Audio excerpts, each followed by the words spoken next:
Swamp Rebellion. Welcome back to Dank Swamp Rebellion. Just so you know, we have COVID clean the mics. I got my shots. I got both my shots. We good. Oh, you got that You free. got your COVID card? I got a. You want to see it? I just saw it. I know it's metal as fuck too. Shape of the state. Nope. Did you have to get it working for the state of No, Louisiana? the state was offering it for free. So you did it? I did it personal because I don't want them to send me to Angola. Yeah. Tell me, oh, you got to go work in Angola since you got the COVID shot. So nobody at my work knows I got it. Just Gotcha. And y'all. So look, Now we'll they just do. censor all of this shit. They still do the Angola rodeo? Yes. Man. You ever been to it? I have, yes. It's amazing. It's unbelievable. I love it. And I've thrown up a lot at every single... It's just like Tarpon Rodeo. Any other rodeo I've ever been to, I've always thrown up. For sure, that's a must. I went to all the wrong rodeos. You can't bring a blade into there, though. That's the only That's bad true. part, you know. Yeah, don't forget. I keep my blade on. Yeah, my don't forget your blade, man. It's awesome. You try it. It's the Mandalorian. Push up. Push down. Man, don't get us started on Mandalorian. We get pretty uptight about that. I know. I noticed. Man, it sounds like... Okay, look, I'm into Tony ASMR. Squad. It's obvious. Yes. The smooth, buttery You wanna try? version of it. He wants to try it. Tyler's really big into... Push up. Oh, wow. Pull down. Look at the fluency. You should have music. That's nice. That's a good Bourbon Street gig. Like, I used to. Hey, give me your $87, bitch. You know what's funny is, yeah, I used to bring my gun to Bourbon Street. I always go everywhere with a gun. And I'd bring it to Bourbon Street and be like, all right, let me put in my recording case, but nobody's seeing me. But yeah, I like my gun. I like guns too, We obviously. walked through some shady places to Bourbon Street with a lot of money worth of equipment. So I hear you. It's rough out there. All of my years playing music, I've never been even remotely attempted to be mugged or anything of that nature. This thing, they always looked at me like, this dude's a dirty fucking bone. He ain't got shit, man. I was about to say, you've been remotely attempting to get mugged. Are you a dirty bone? I don't know. That's what it says on my resume. I think you know that answer. If you're wearing cop uniform, I'm assuming you're a cop, so I understand. I got you. Looks like a cop, smells like a cop, defund it. So, so playing on Bourbon Street. Yes. Tell me a little bit about some of the really, really raunchy shit that you've seen over the years while playing on Bourbon Street. Well, Tim played on Bourbon Street a lot longer than us. He would probably have better stories to share. I'm going to tell you this, though. Our first night playing on Bourbon Street, they had a bachelorette party and we saw boobies. Our first night. Congratulations. And Your first pair of boobies? Yes. No. He also had his first beer. I'm like, and cigarette. But after that, never again. That was the only time. That's the one and only time. But Tim, Oh, Lord. Yeah, give me some. yeah, Give me some juice. I mean, I played a lot out there. And, What place you played at, man? like on Bourbon? Yeah. Like, just up and down the street from the 300 block to the 700 block. So Just You all were over on the place, 5-6 days a week. the Yeah, one street like, just circuit. getting it. Yeah. Just playing, you know? And, man, we had like a 1 p.m. gig on You Sunday. were never upset about playing at a place called BBC's. No. Nor should you. It just sounds very erotic. I showed up at about 10 a.m. on a Sunday, and just this old man they called Rooster playing some slow blues, just him by himself. And I don't know how else to explain it. He brought in this couple where the wife took off her belt and put it around her husband's neck. And he had no reservations. He knew exactly what was about to happen. He got down on the floor, all fours, and started walking around like a dog. Wait, to slow jazz? Well, it was an old blues tune. Yeah, It that's was an old blues tune. Fuck yeah, that's slow. I got the nipples on my titties, big as my thumb. It was definitely a metal studded belt, and Wow. It wasn't their first time. no. Kudos. And then it hit me, you know. Did they not know it was the Lord's Day? And at 10 a.m. It struck me at that moment that Mr. Rooster was playing a song called "Walking the Dog." Oh, So they were really into they Mr. Rooster. loved that song. Damn. Yeah, They were digging They knew it. exactly They were what was about to vibing that happen. song. She just pulled out the belt around his neck. He went straight to the floor. That's like clockwork. And Damn. Rooster did not quit playing that song for like 10 minutes. Just kept going. We all had a He's like, nice I don't show. even care It if was I great. get It's a a hookah tip. song. Johnny Hooker. I don't know. So let me ask you this: you were playing while that all happened, No, right? no. I was there early. I had like a 1 p.m. Gig. I like to get there early. You were just kinda walk up and down the chilling, street, see the yeah. musicians, Feel it listen out. to songs. Feel it and out. See the I girl was take gonna a have belt beer off, or start two, choking out her and old it's like man. 10 a.m. I'm one of the few musicians that are early at every gig. Besides me. No, none of y'all. I'm early. And 10 a.m. Old. I mean, 60s, 70s years old. Like Really? Yeah, old couple. Just getting it. Oh, dude. She Never was been to walking bed that yet. dog. It's It kind was- of, it's She kind of, smelled like a porta potty. like it was. it's kind It of was kind of beautiful. beautiful in a way. Bourbon Street is It like was- it's stupid. He A didn't special care. He moment. knew exactly what was about to happen, and he just. It's like walked it's around completely the dirty-ass orchestrated. ground of a. Yeah, yeah, Dirty absolutely street bar. dirty as Oh, fuck. yeah. Piss covered, Walking the dog. injected needles. Like we played a gig one It's time, everywhere. and the people's like, "What's your name?" Because they came up to me while we took a break, because we have to take a break every 45 minutes. I'm like, Michael Collins, and they're like, "Shut up." I had to show them my driver's license that my name is Michael Collins, and these people insisted to get me drunk the whole night. They were from Ireland, and they're like, "We love Michael Collins." I'm like, "Oh shit." How you did that? And they were shit facing like, oh no, we thought it was Phil Collins. Apparently, Michael Collins was the leader of the IRA. Oh, so even better. And so they were like, Michael Collins. And I'm like, fuck. Yeah. That was your little Yeah, cult that's following. Shots. And took shots with him. And it Holy was- shit. Everyone sit Indian style on the floor and listen to my words. Yes. But that was a good night. We had good nights. Was We- it like, Irish whiskey only? That's what we did. But we had good nights on Bourbon Street. Bourbon Street was awesome. It was a lot of learning about each other's tendencies. Because, like we said earlier, you got to play 45 minutes, 50-minute break, 45 minutes, 50-minute breaks. And when you do that, most of the people leave, and so you can work on these songs that you're trying out with the new crowds. And so we played to the crowds. And the later the night went, the more adventurous we would go as a band. And it helped out with writing the songs, because we did stuff that we didn't feel comfortable with, but we learned how to do it playing in front of people that we got comfortable with. And they had points in the band and the shows on Bourbon Street where me and Philip would stand on chairs and would walk across the bar on chairs.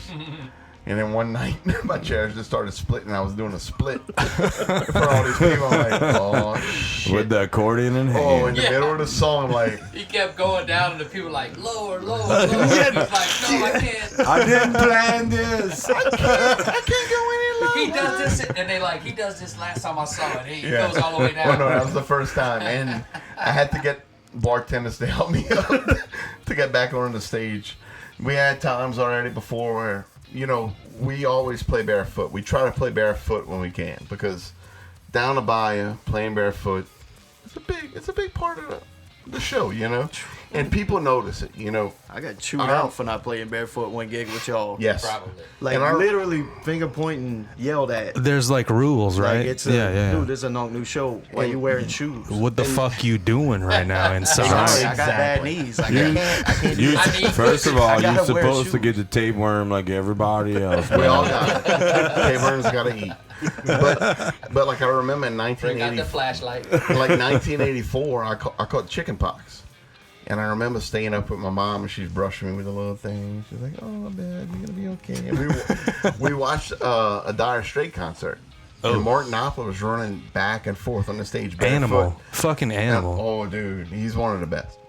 And I was like, "That's awesome." And so when we started playing, I was like, "Let's go barefoot. We're gonna get attention." And now, like, we go play like Vow and these other shows. They're like, "You gonna keep your shoes?" Like the crowd's telling you gonna keep your shoes on. I'm like, yeah, because not all the times the mics are grounded, so you got to be like between. And you get a little shock, and it's like then you take your shoes off and you got to take the lick. But that's episode 3. Yes, but no, like taking the shoes off, having fun. That's all part of the show that we want people to feel. You know, we want to take them away from working in New Orleans. We want to take them away from. There's a holistic approach to the situation. I understand, and I'm pretty sure they're working on the bourbon beat like that. At some point in the night too, when you get to like that witching hour, and you know what I'm talking about, that like 1:30 to 4:15ish hour, it really doesn't matter what you do because nobody gives a shit at that point. Well, no. One time we were playing and it started pouring down rain. Electricity went out and we just kept on playing acoustic. And I'll bet that was fucking fun. No, it sucked. My feet were wet. And then we're like, all right, we got to take a break. The electricity, we can't do this. And I walked outside. I couldn't find my shoes. They were in the water somewhere. And the water came up like 8 inches. You were there that night. Yeah. Where was that at? I don't remember that. That was on Bourbon Street. And so I'm walking up and down Bourbon Street. Bro, where you been? I don't know, man. Ain't you the fucking front man? No, where you been? The water came up on the stage 8 inches? No, it came down like 8 No, inches it off was the above your head. You was swimming. The levee broke. You Was was it there. Katrina or no? Look, I tell you what They had happened. water in the bar. I tell you what happened. You don't remember that? Hurricane Zelda. You remember that? Tim went save It's you in Link. his trash can. It's Link. It's Yeah, not that's what it Zelda, was. I goddamn. remember I had that. a bug eye. We Yeah.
I'm walking, and I had this guy from work. He's from Pittsburgh, Pennsylvania.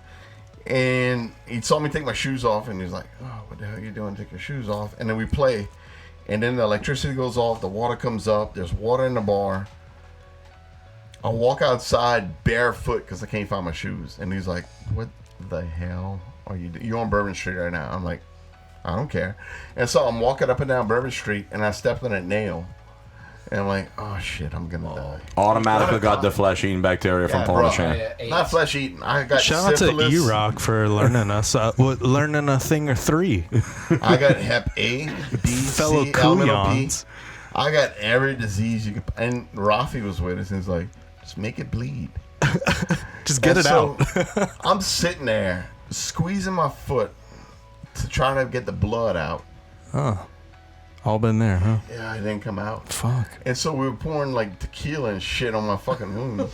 And we're like, all right, this is going to work. Hey, to this day, don't have syphilis. That's the moral of the story. That you know of. Anymore. That you know of. Congratulations, 1. Thank you. 2, smart move. Yeah, absolutely. You gotta, what was it, baptize the wound or something? That's what tequila does.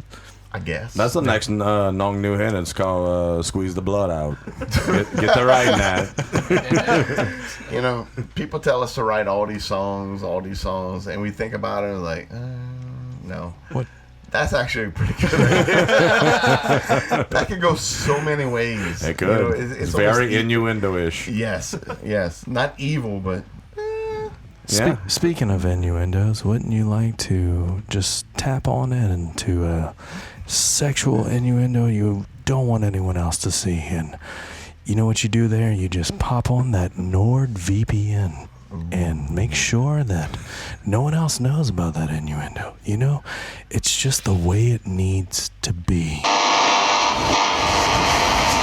We're going to take a quick break to put on our hip boots real quick because the shit's getting real deep in this son bitch me. But we'll return in just a second.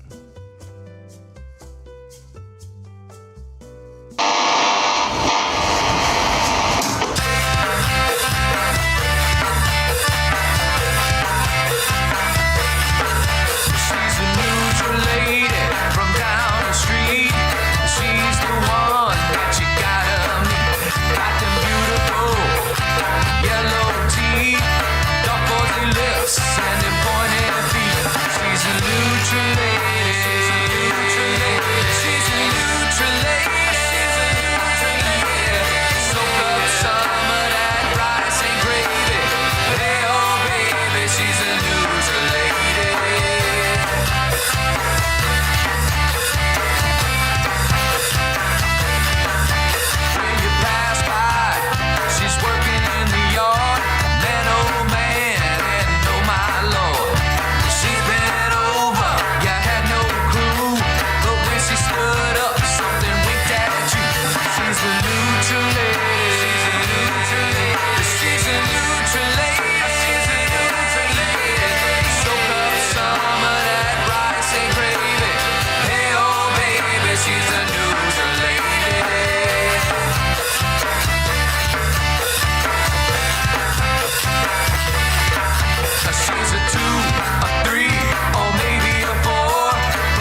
If y'all want to see Nonc Nu fashionable dick pics by DL Media, Dave LeBlanc, go to dlmedia.com /Nonc Nu / and you can check that out. We got all the pics y'all want. They send them for free, guys. Yes. It doesn't need to wait for the calendar. They don't have to ask for them. We just offer them. Like, hey, y'all want to do a They on a green podcast? screen behind y'all while y'all playing, just flashing through. Y'all want to do a podcast with us? You want some dick pics? Like, not really. Like, well, we're not doing a podcast. Wait, is payment? I don't know. See, that's the different Can't feed business. the family on dick pics alone, man. That's the different business model. That's P New and the Nonc Matous. And it's extremely new. Yeah. But hey, look, I mean, the good thing about all this is like you learn through those times where you had to bleed out all of your blood in your foot, or save Philip from drowning because he was so fucked up and doesn't remember. That he doesn't even remember being there. Every gig that this dude's talked about the whole night feels like, which one? Yeah, we did a gig. Wait, I'm in a band. Cody, where you at? We need verification. You see, when we talked, we brushed up against Cody's this. the facts guy. Oh yeah. We brushed up against this recently, but a lot of people ask us what Nonc Nu and the Wild Matous mean. Mm-hmm. And there's several meanings, but when we came up with the name of the band, it was years before the band actually started. So, you have your Harsh Trahan and the blah, blah, blah. Yeah. Your Bojax and the blah, blah, blah. Your Lil Nathan and the blah, blah. And so we came up with Nonc Nu and the Wild Matous. And the reason for that is Uncle Naked, which is pretty freaking awesome. And the Wild Matous. And normal. And the Wild Matous. And every Friday afternoon, right before you get off the school bus. Y'all done come to Thanksgiving in my house. Anyway, and the Wild Matous is the wild man horse, like a wild a tomcat. Yeah. And we came up with the name, and we go play. A gros soir. A gros soir. Or a what's the other one? Gros soir don't look good on a shirt though. It would. Gros oiseau would look good on a shirt. Or a mask, a COVID mask. Okay, so But people would ask us, what is Nonc Nu? Who's Nonc Nu? And we're like, you asking the wrong question. we don't have a Nonc Nu. Like, There's we no started a who. band. It's not a person in the what. It's a band. And so over the Yeah, years, Leonard Skinner's not a person, dumbass. Pink Floyd. Yeah. I mean, who that fucking weirdo Fucking is? Jethro Tull. Yeah. Shit. But over the years, we came up with the idea that whoever gets the drunkest is Nonc Nu. As Nonc Nu. That's Nonc Nu. Like, who's Okay. Nonc Nu? Man, that's like passing the king cake, baby. That's It is. beautiful. It's God exactly- damn. But it's not fun anymore because most of the time it's Cody. He takes the reins on that. Only because Michael has this new persona called Michael Lamborghini. Yes. Yeah. And, We got Philip Porsche and Michael Lamborghini. Right. When Michael Lamborghini shows up, he is Nonc Nu. Absolutely. I promise you. Yeah. Michael Lamborghini. I love seeing that cat on I stage. might have showed up twice though. Is there a point in the set where you realize, oh, I can't even catch up to this Nonc Nu at this moment, and I'm not gonna try? Or is there a competition where, fuck this dude, I'm about to Nonc Nu all over his face? The competition is more of a. And I know it's true because of how you laughing right now. It is. But the competition is not like, oh, I'm the drunkest one. It's like, let me get other people drunk with me. Gotcha. That's You know, a way funner way and to so, do it. If you watch us when we play, most of the time, big gigs, we're like crowd, interactions. So we'll put fifths up on the stage with us, and we'll drink with people from the crowd. That's not COVID friendly. No, it's not. But I got my shots, so I'm good. I'm good, so fuck everybody else. Yeah, I don't give a shit about y'all. It's fine. No, but like even like it just people go watch these bands on these big stages and then like that's the band. You know, and they got these barricades, and they're like, I can't get close to them. It's a separation amongst the crowd and the band. And I think us as a band, we hate that. Like when we play, whether it's a small venue on somebody's patio or a huge stage, we want the crowd to come up to us and interact with us. And so that's why when we play like Vow, like I'll put fifths on the stage and let people just come take sips. And they'll take a sip and they'll talk to us, and I'll take a sip and I'll hand it back to them and get them a little drunk, and the next person, and we just keep it going.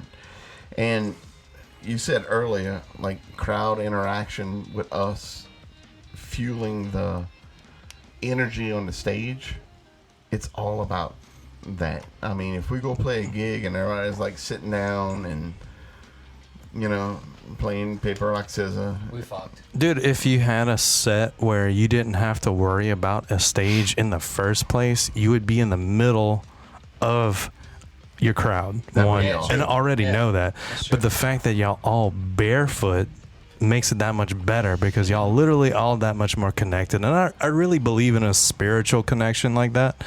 I mean, there's a little bit of a, you know, let's say that's a shtick that y'all do, right? yeah. But at the same time, there is a reason why that's in place, and that makes sense to someone who's looking beyond just the reference point. And I really appreciate that stuff because it goes further than what's on the surface. Yes. And there's a lot of shit out here where it's all surface. So anytime someone's passionate about what they do, and the way that y'all looking at me right now tells me how serious this shit is for y'all, because I could read this type of room. I could read the perception, and I could read the inspiration that it's come to build to this moment right here. Yes. And you hit it on the head. Like, We got to get the little Matous, bro.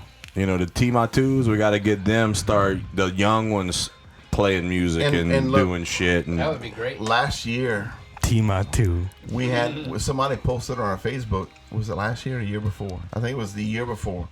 Before we played last T-Wa, somebody, one of their kids did a poster project on Nonc Nu and the Wild Matous at LCO. That's awesome. That's awesome. That's badass. That's cool, man. You remember that? That was Nacho's. Nacho's Nacho's kid. people. Yeah. I And don't know if it was his son. It's but- the three-fold press board, right? And the like the glued-on stuff. yeah. No, it was exactly that. And that This was, is the washboard player passed out on the stage because he drank too much rum. yes. You've been there, so you know. It's not rum, it's Jameson. Close. But anyway, like that was one of the most humbling feelings. It was That's sweet. really cool, man. was And, sweet. and It is. every time Philip and I have an opportunity to go play at a school for like Louisiana Week, like my daughter's school did it for years, and Philip and I would go show up, just acoustic guitar, acoustic accordion, play songs, sing for them, have them clap. Like that's getting them started, you know, because like we talked about early on the breaks and all that kind of stuff. Nobody likes Zydeco music. Nobody likes Cajun music. Hot take as fuck right here. But seriously, like we talked about growing up, we all listened to our own genre of music. You know, I was a 9 Point, Deftones, Korn, Limp Bizkit Yeah. band. There was Like, some backbone on that. and that's the kind of music I played growing up. Right. You know, Yeah, not- five not- finger fish fuck and all that good stuff. But get like granted though, like fish fuck. Deftones and the Zydeco Twisters. I but know like that is. starting to play music though, I listened to my Eric Clapton, my George Harrison with the Beatles, you know, Doobie Brothers. That's my roots, you know. But then I got into like Hick got me into Marilyn Manson, and listening to Marilyn Manson, I was like, oh, He looked like he'd be a Marilyn Manson motherfucker in the first place, Yeah. right? Like, if y'all would have seen him back then, y'all would have known. But so you telling me he's not playing characters? He's just doing himself in all these Hick is movies. the most genuine person you will ever meet in your life. So like the worst actor in the world, but the best actor in the world at the same time. Hick, That's amazing. Hick has overcome I love you, every Hick. struggle. he's ever been presented with. It's amazing, man. And has overcome it. And you could see it in what he does now, and his talent now. Absolutely can. And It's crazy what he does. Anybody that knows him back then and knows him now cannot just want to give him a hug every time you see him. I think that's the coolest part about it too, because if you see someone struggle and see someone rise above that in their art form or just anything that's like, man, like I respect someone so much more if I know they worked so hard to get this to where they at instead of just handed to them. Now at the same time, people that get handed these things that are just in the right place at the right time, that's part of the fortune and kind of what we do, which is getting attention. That's what we're doing. Like Beyonce's daughter winning a Grammy. Right. Or Best Freddie producer. Mercury coming in close second. So basically, Hick, what all that mushy bullshit roll down to is that you kind of like employee of the month. You're a winner and a loser all at the same time. Nah, bro. Him and his family, he's got a beautiful family. He's got a beautiful life. And I will say this. I messaged him right after I watched, like, when we booked this with y'all. You seen Antebellum yet? Huh? You watched Antebellum yet? Not yet. Mind fuck, bro. Don't ruin it. No, don't. I listened to the podcast. So right after we booked this, I looked at y'all and I saw, oh, Hick Sherman. I know Hick. Hey now. And so I listened to all 4 things of Hick. And then I listened to Kyle and I'm like, oh, this is pretty deep. This is pretty good. This is where we want to be. Thank you. But what Hick told y'all is 100% true, and then some, if that makes sense. Yeah. Like, that dude went through everything. He was talking under his sentences. Yes. And I picked that up too, because like, I think that's the coolest part about this show in general is, one, I get to toot my own horn, and it feels good. Because I get to listen back to this while I'm doing it. But sometimes he also toots it at red light, so if you see him sweating when you look over, just look the other way. And that's where the masochism comes in, where we were talking about doing the old switchblade in New Orleans with the dog collar thing. Yes. But I digress. The best part about this is we get to see all of us come up together. And I think that's really what everything that DSR stands for is we don't want the competition. I mean, yes, it's a really cool driving force to get better at your craft. But at the same time, if you're doing it in a rivalry aspect with a mutual respect for each other, it just makes you that much better at what you're doing, and you bringing up someone else too who you also respect. I think the best part is we got that enigma of everybody in the bayou knows everybody in the bayou. Absolutely. But it's true. I mean, dude, you literally told me probably 10 people since you got here if I knew them. Yes. And I knew 7 of them. And it's absolutely true. But that's Mike's whole shtick is like, hey, you know fucking T-Foot? Hey, you know T-Foot? You know fucking Duvic? Yeah. Well, Duvic was my uncle. But anyway, going back to it is, whether you're playing music, you're acting, you got a podcast, you're trying to do a cooking show, everybody in the bayou knows everybody in the bayou. And everybody in the bayou supports everybody in the bayou. And that's the best part about it. I think if you would try to start a fusion folk band like Nonc Nu in another city, in another state, it wouldn't make it because you wouldn't have the support of the people. Absolutely. It'll grow on the bayou and then it'll bleed out from there. It would bleed out. And I do agree with that. Just like the foot on Bourbon Street. But also, it didn't bleed though. It's not just support for something that's not support worthy though. No. And that's the thing. Like we keep circling back around to is that the talent base is ridiculous. We can honestly say that in most things that we've watched, and we have watched everything that Hick has been in, and we've also seen some stuff that he's something that he's coming up in. Yeah. and we prefer the scenes that he's in. No. We like his style, all this, and it's not because he's one of the Bayou Boys. It's because he's good at what he does. Yes. And it's the same thing with you guys. Like I said before, early on the show, it's not that y'all just a Zydeco band, and it's not that y'all doing the Cajun and the coon-ass thing. Is that y'all stellar fucking musicians, man, and that gets me hype. And it is inspiring because. And doing all of this, I came to a point, because I guess I gotten older, where I gotten stale with my music, and I just got to a point with even my guitar playing, I just figured I was just there forever, right? And then I met this cat, and it brought me to another level. But it does drive you to be better, especially for people in our age range that are doing shit, you know? Yeah. Whether it's, like I said, David photography or Tony making pedals or whatever and whatnot. But it gives you more drive than ever before to keep that rolling. And look, if people don't realize why I'm bringing up Hick, it's because Hick was a guest on your show. And wait, what? Yeah. But also, Hick is a big musical inspiration for me. You know, he introduced me to a lot of bands back in high school. He was the first singer in my band. So that's why we're bringing up Hick right now. We're not just bringing him up because he's been on your show. He was telling us a story on the break that they were roommates in college, and he walked in one day, and Hick was wearing a full rubber bodysuit, just like Marilyn Manson, and he had himself tied up to a broomstick, and he was jamming out to We're All Stars in the Dope Show. And Mike walked in, went get him a sandwich, went sit in the room, got away. That's not true, Skippy. It'd be a cool music video. It would be. It wasn't black, it was red. Oh, my bad. So, anyway, what else you got? What else you want to talk about? Y'all want to grab more beers real quick? Yeah.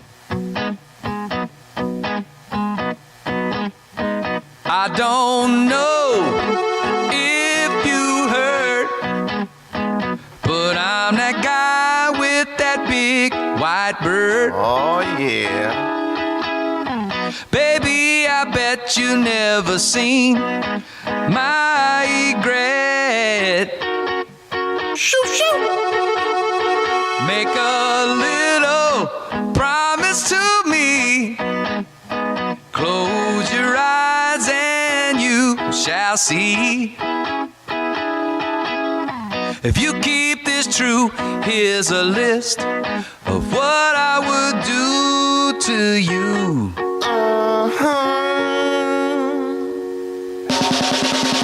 I will shuck your ocean, I feel your fish, I butter your cornbread, I clean your dish, skin your cat. What you think about that? I fry your bacon, I glaze your ham, crack your pecan, steam your clam, do your beef. If you pet my big white bird, big white bird, big white bird, oh, big white bird, big white bird, all you gotta do is pet my big white bird. I'll sniff your lip, I'll plow your beak, pluck your duck, pop your quail, save your rabbit.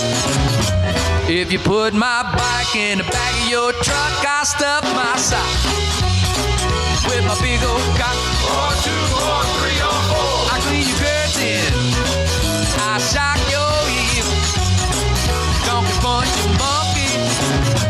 If you pet my big white bird, big white bird, big white bird, oh baby, big white bird, big white bird. All you gotta do is pet my big white bird.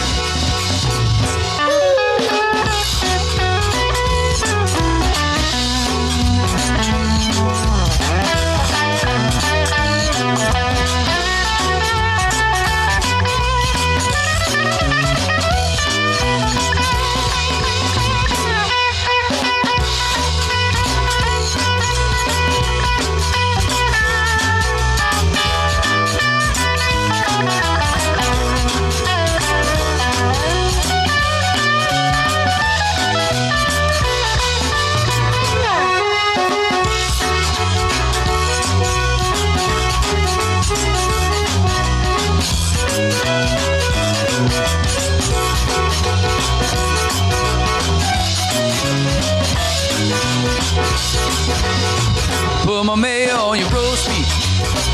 I click your mouth. Clean your hard drive. Stain your blouse. Bang your gun. Baby, all night long. I'll rake your leaf. I'll spank your dog. I'll eat your crabs. Split your log. Do your teeth.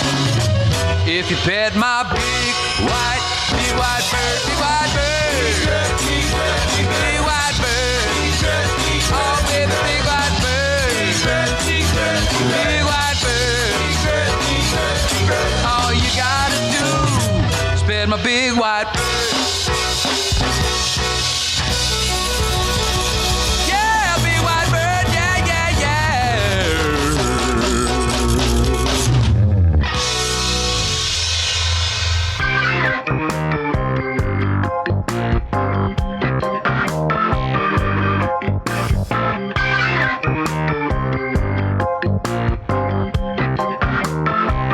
Thank you for listening to Dank Swamp Rebellion. Check us out on DSRTalks.com.